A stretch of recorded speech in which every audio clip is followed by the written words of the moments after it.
Most of us know about clowns. Either it's at a circus, at birthday parties with weird balloons, or it's Stephen King's alien killer clown Pennywise. But nothing is more terrifying, in my opinion, than a true life killer clown. And today we go over the gruesome details of just that. John Wayne Gacy, the real life killer clown. John Wayne Gacy was born March 17, 1942 in Chicago, Illinois, with parents John Stanley Gacy and Marion Robinson. Gacy's father was a World War I vet and a mechanic. He also had two sisters, which he was close with. He was also close with his mother, but not with his father. His father was an abusive alcoholic. He would often whip Gacy with a belt and call him stupid and dumb.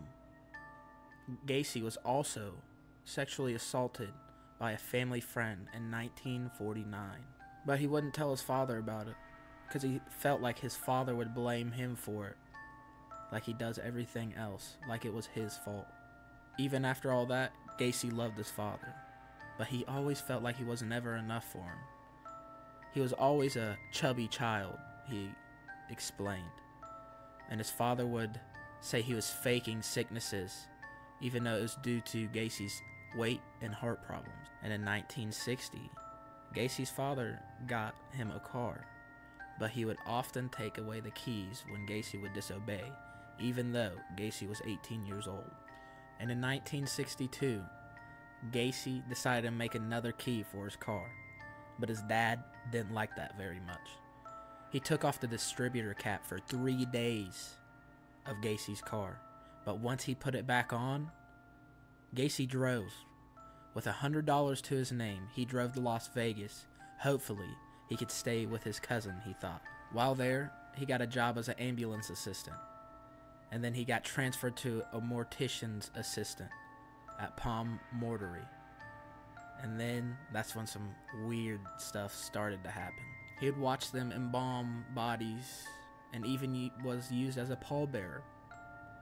But he also set up a cot behind the embalming station. He once got into a casket of a male that was passed, and he caressed his body, but he said he felt a shock and was so disturbed of it, he eventually moved home. That caused him to move home.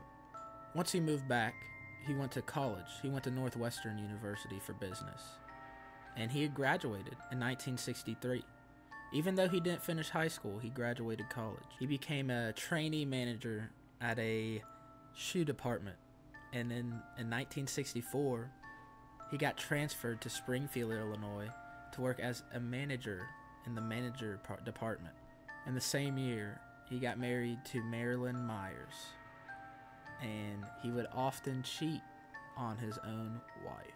And her father owned 3 KFCs in Waterloo, Iowa, and Gacy would run those and oversee it. And they got to live in her family's farmhouse and make $15,000 a year, which is equivalent to $153,000 in today's times. Plus, he'd get shares of the profit.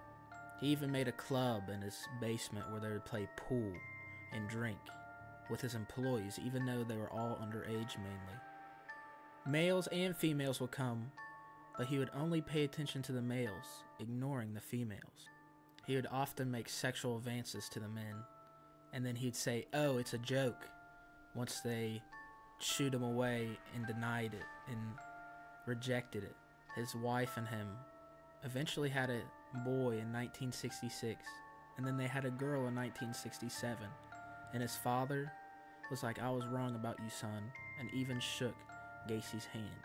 Gacy eventually got involved in the Jaycees, even more involved in Waterloo, and they would practice in drugs, wife swapping, and other crimes, including adult videos and photos and escort services. Even got promoted to vice president of the group.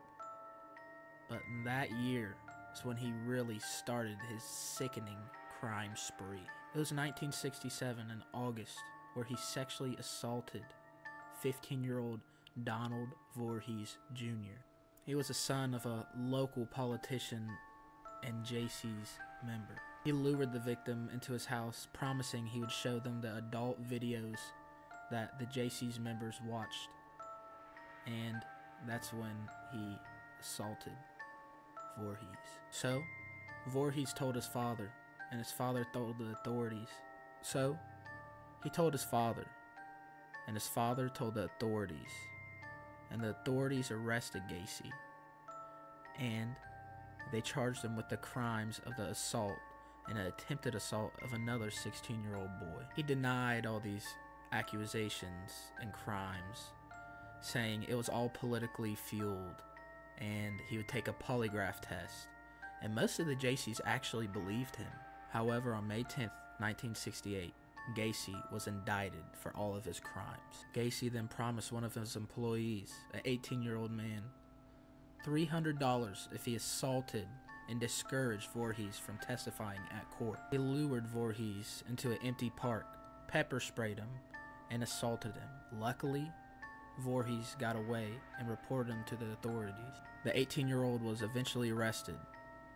At first, he denied everything, but eventually told on Gacy, and Gacy was arrested for hiring someone to assault and discourage and intimidate Voorhees. And in September of 1968, he was ordered to get a psychiatric test and evaluation, and it was determined he had antisocialism, but it was also determined that he was competent to stand trial. And on November 7th, 1968, Gacy was charged and found guilty of sodomy charges. He was sentenced to 10 years in prison.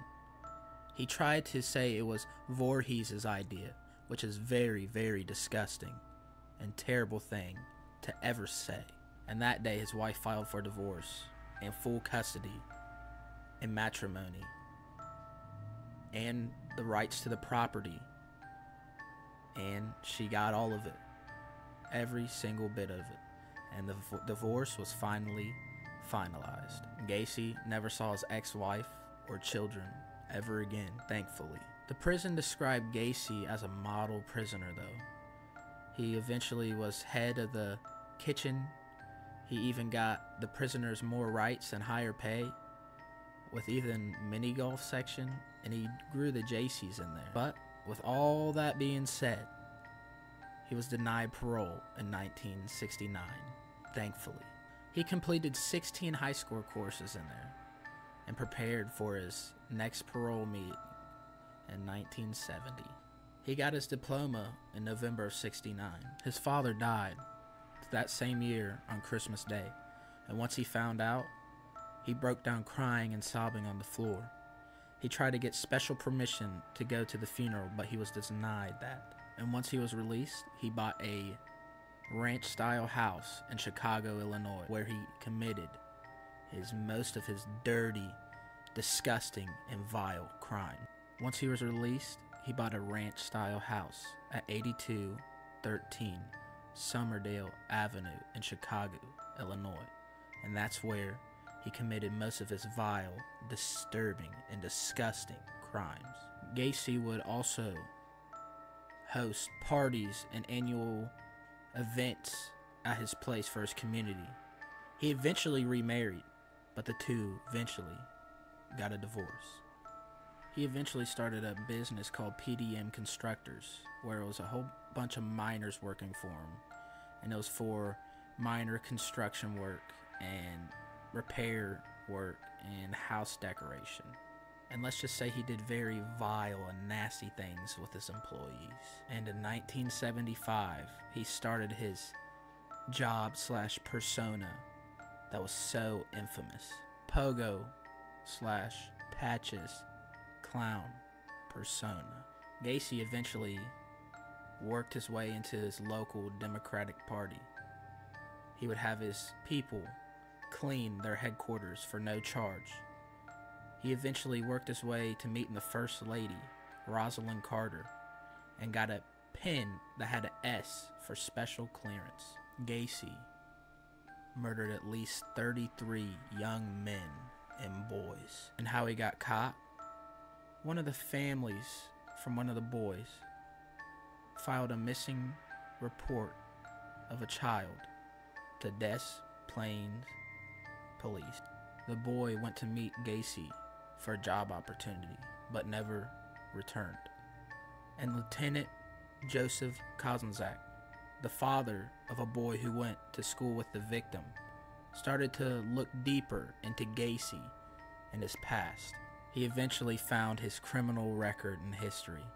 The police and the lieutenant went to Gacy's house to ask him questions. The two eventually got 2 search warrants. They also got surveillance. They found human remains in his crawl space of his home, and Gacy admitted to murdering around 30 people. He was sentenced to death by lethal injection and put to death in May 10th, 1994 at 12:58 a.m. Bodies were found in his crawl space in Des Plaines River. This was a terrible, terrible story, and I hate it, and I hate it. Very sick and vile, just like the other people that we've covered. I hope y'all enjoyed though, and I hope y'all have a great day, and as always, chat, stay safe and good night.